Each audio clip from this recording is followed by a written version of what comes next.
ప్రాణాలను హరించేటువంటి దుర్మార్గుల మీద ఏ నిఘా అయితే ఇంటెలిజెన్స్ వ్యవస్థ పెట్టాలో వాళ్ళ మీద కాకుండా ప్రతిపక్ష పార్టీల నాయకుల మీద, నాయకుల కుటుంబ సభ్యుల మీద, నాయకుల పిఎస్లు, పిఏలు, పిఆర్ఓల మీద, చివరికి నాయకుల గన్మెన్ల మీద కూడా నిఘా పెట్టడమే కాకుండా, ఫోన్ ట్యాపింగ్ చేయడమే కాకుండా నాలాంటి వాడు ఏ క్షణంలో ఎక్కడ ఉన్నాడు, ఎవరితో మాట్లాడుతున్నాడు, ఏం చేస్తున్నాడు, ఇట్లాంటి నిఘా ఇవాళ కొత్తగా పెట్టలే.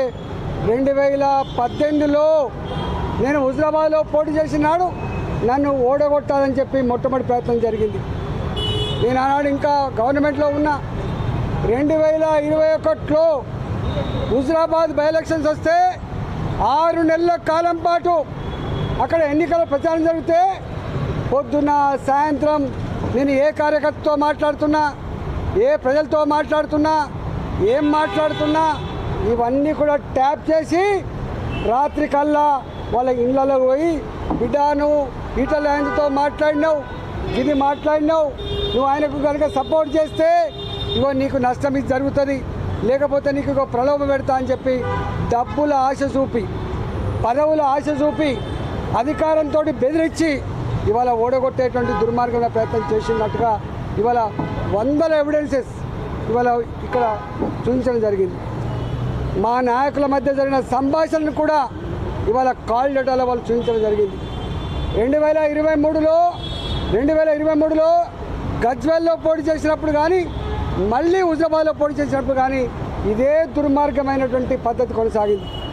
మేము మునుగోడులో బై ఎలక్షన్స్ వచ్చినాడు ప్రతి క్షణం మేము ఎక్కడ పడుకున్నాం, ఎక్కడ తింటున్నాం, ఎవరితో మాట్లాడుతున్నాం, ఏం చెప్తున్నాం, ఇవన్నీ కూడా అంటే కేవలం దమ్ము లేనివాడు, ధైర్యం లేనివాడు, డైరెక్ట్గా యుద్ధం చేసేటువంటి సత్తా లేనివాడు ఇట్లాంటి దుర్మార్గాలు కొనిగడతాడు. ఇవన్నీ నేను డిమాండ్ చేస్తున్నా ఈ ప్రభుత్వానికి. ఇప్పటికే సంవత్సరాలు గడిచిపోయింది. మీరు అనేక కమిషన్లు వేసిండ్రు. ఇవాళ విద్యుత్ కొనుగోళ్ల మీద కమిషన్ వేసిండ్రు, ఏమైందో తెలియదు. ఇవాళ ఫోన్ ట్యాక్ మీద కమిషన్ వేసిండ్రు, సంవత్సరం అవుతుంది, ఏం చేస్తారో తెలియదు. ఇవాళ కాళేశ్వరం మీద కమిటీ వేసిండ్రు, ఇంతవరకు రిపోర్ట్ రాలే. నాకు అనిపిస్తోంది ప్రభుత్వానికి నిజాయితీ ఉందా లేదా. ఇవాళ బీఆర్ఎస్ బీజేపీ ఒకటని చెప్పి మాట్లాడేటువంటి రేవంత్ రెడ్డి గారు సమాధానం చెప్పవలసింది. ఇవాళ మీరు కనుక బీఆర్ఎస్ కాంగ్రెస్ పార్టీ కనుక లోపాయికారి ఒప్పందం లేకపోతే, లాలుచి పడకపోతే ఎందుకు తూతూ మంత్రంగా, ఎందుకు నత్త నడకన ఈ ఎంక్వైరీ జరుగుతూ ఉన్నాయి, ఎందుకు ఎంక్వైరీ రిపోర్ట్స్ బయట పెడతలేరు, ఎందుకు బాధ్యత మీద చర్య చేపడతలేరు, సమాధానం చెప్పాల్సిన బాధ్యత ఈ రాష్ట్ర ముఖ్యమంత్రి గారు ఉందని చెప్పి హెచ్చరిస్తాను. ఇవాళ ఎంత బాధ అవుతుందంటే ప్రభాకర్ రావు గారు డైరెక్ట్గా ఐపీఎస్ ఆఫీసర్ కాదు. ప్రభాకర్ రావు గారు ప్రమోట్గా ఐఏఎస్ కన్ఫర్డ్ అయ్యి ఇవాళ కేసీఆర్ తన సుట్టరికమా, తన చెప్తే పని నమ్మకంగా చేసేవాడా అంటే ఆఫీసర్లు చట్టానికి లోబడి పనిచేసే వాళ్ళు ఉండొద్దు, తన ఇష్టానికి లోబడి పనిచేసే వాళ్ళు ఉండాలని చెప్పి నిబంధనలకు విరుద్ధంగా ఎస్ఐబి అనేది ఒక బాధ్యతయుతమైన సంస్థ, దానికి ప్రభాకర్ రావు గారిని మొట్టమొదటిగా నియమించారు. 2020లో అనుకుంటా ఆయన రిటైర్డ్ అయ్యిండు. ప్రభాకర్ రావు గారు రిటైర్డ్ అయిన తర్వాత మళ్ళీ ఆయనకు ఎస్ఐబిలో కొనసాగించడం అంటే ఎంత బాధ్యతారహితమో, నిబంధనలకు ఎట్లా విరుద్ధమో, కేంద్ర ప్రభుత్వ మార్గదర్శకాలను ఎట్లా తుంగలు తొక్కిందో ఇంతకంటే నిదర్శనం లేదు. ఇదే ఎలిజిబిలిటీ లేని, ఒకవేళ ఆయన నిజంగానే ఎఫెక్టివ్గా పనిచేసే ఆఫీసర్ అయితే, గొప్పవాడే అయితే ఓఎస్గా పెట్టుకోవచ్చు, వేరే బాధ్యతలు పెట్టుకోవచ్చు, వాళ్ళ సలహాదారులుగా నియమించుకోవచ్చు, సూచన సలహాలు తీసుకోవచ్చు, కానీ బాధ్యతాయుతమైన పోస్టులలో పెట్టద్దు. కానీ రిటైర్డ్ అయినటువంటి ప్రభాకర్ రావుని ఒక ఐపీఎస్ ఐజీపీ స్థాయిలో ఉన్న ఆఫీసర్ చేయాల్సిన డ్యూటీలో అక్రమంగా నియమించిండు.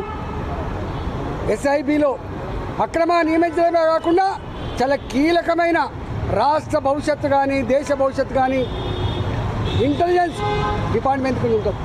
ఈ ఇంటెలిజెన్స్ డిపార్ట్మెంట్ ఇవాళ రాష్ట్రంలో ముఖ్యమంత్రి దగ్గర ఉంటుంది. హోంమంత్రిగా ఉన్నప్పటికీ కూడా ఇవాళ లా అండ్ ఆర్డర్ ఈ ఇంటెలిజెన్స్ వ్యవస్థ మొత్తం కేసీఆర్ దగ్గరనే ఉంటుంది, ముఖ్యమంత్రి దగ్గరనే ఉంటుంది. మరి ఆ ఇంటెలిజెన్స్ కూడా ప్రభాకర్ రావు గారినే ఇల్లీగల్గా ఆయనకు ఎలిజిబిలిటీ లేకున్నా కూడా అంత కీలకమైన బాధ్యతలో 9 నెలల పాటు ఇంటెలిజెన్స్కి ఎస్ఐబికి వారు నియామకం కాబట్టి మొన్న వాళ్ళ ఇంటర్వ్యూ చూస్తూ ఉంటే ప్రణీత్ రావు గారు కావచ్చు, భుజంగరావు గారు కావచ్చు, లేదా రాధాకిషన్ రావు గారు కావచ్చు, ఇతరులు ఎవరు చెప్పినా పైన ఉండ మా అధికారుల యొక్క ఆదేశాల మేరకే ఇవన్నీ కూడా చేసినామని చెప్తా ఉన్నారు. అంటే సమాచారాన్ని సేకరించారు. ఇవాళ సమాచారాన్ని అందించడమే కాకుండా వాళ్ళు ఆదేశిస్తే దాన్ని కాలబెట్టేటువంటి దుర్మార్గాలు కూడా ఊడగట్టమని చెప్తున్నారు. దాన్ని మొత్తం తీసుకుపోయి మురికి కాలంలో వేసినాం, మూసిలో వేసినామని చెప్తా ఉన్నారు.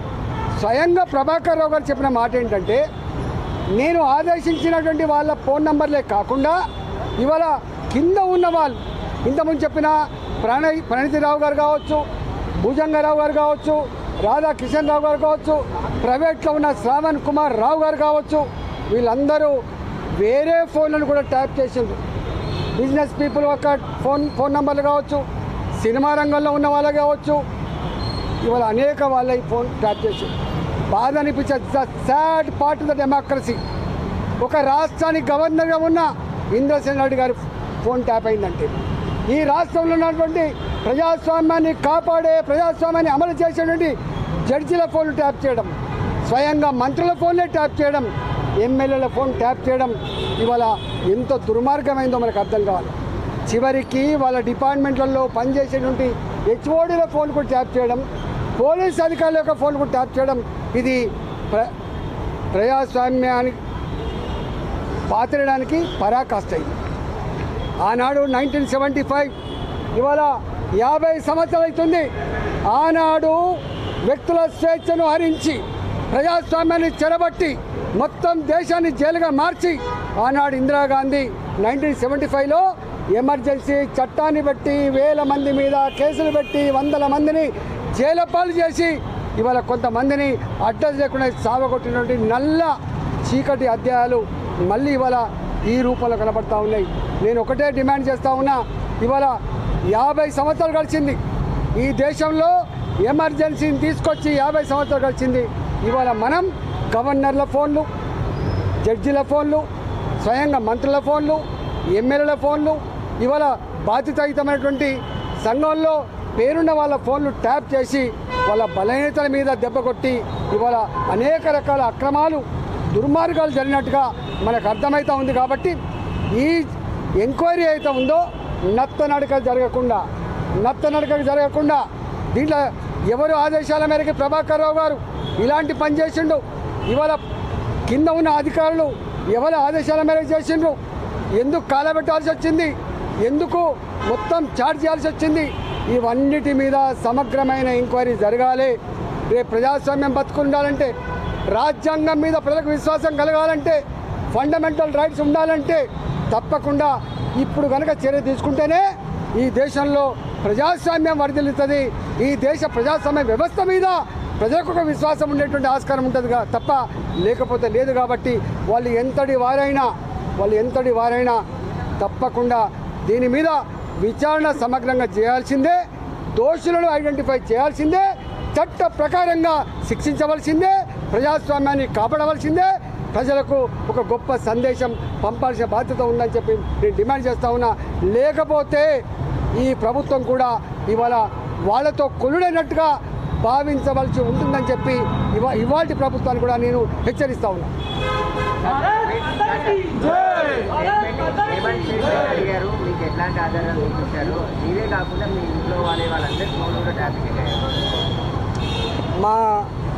మా వైఫ్, మా భార్య నడిపేటువంటి జమునా హ్యాచరీస్ ఫోన్ నంబర్లు కూడా మొత్తం ట్యాప్ చేసిండు టోటల్గా. మా వాళ్ళు బిజినెస్లో ఏ మెసేజ్ అయితే పంపుకుంటారో, మేమేమైనా మెసేజ్ పంపుతామో అవన్నీ కూడా వాళ్ళ దగ్గర రికార్డు దొరికింది. మొత్తం ఆ చాట్ అంతా కూడా నాకు ఇచ్చింది. నన్ను అడిగింది ఇవన్నీ మీవేనా అంటే ఇవన్నీ కూడా మావే. ఇలా మా విక్రమ్ రెడ్డి గారు మా జిల్లా పార్టీ అధ్యక్షుడు, మా గిరివర్ధన్ రెడ్డి గారు మా పార్టీ నాయకులు, మా సతీష్ గారు మా పార్టీ నాయకులు, వేణుగోపాల్ రెడ్డి గారు మా పార్టీ నాయకులు, ఇవాళ మా సాయి గారు, అనేక మంది, కొన్ని వందల మంది హుజురాబాద్లో 2021లో ప్రతి నిమిషం నిఘా పెట్టినట్టుగా ఇక్కడ రికార్డులు ఉన్నాయి. ఇవన్నీ కరెక్టేనా అని చెప్పి అడిగిండ్రు. ఇవన్నీ కూడా కరెక్టే అని చెప్పొచ్చినాం మేము. సార్ ఇంకొకటి, ఈ అధికారులకి ఎవరు ఆదేశించారు అనుకుంటున్నారు, వారి వెనకాల ఎవరు ఉన్నారు, అది ఎవరు, వారి మీద ఎట్లాంటి చర్యలు? ఇవాళ నేను మళ్ళీ చెప్తున్నా, వీళ్ళు శశపిసలకు ఆస్కారం లేదు. ప్రణీత్ రావు గారు కానీ, మీకు శ్రవణ్ కుమార్ కానీ, లేకపోతే రాధాకృష్ణరావు గారు కానీ, తిరుపతయ్య గారు కానీ, వీళ్ళందరూ కూడా చెప్పిన మాట ఏంటంటే, మేము బాజాప్తా ప్రభాకర్ రావు గారి ఆదేశాల మేరకే ఫోన్ ట్యాప్ చేసినాము.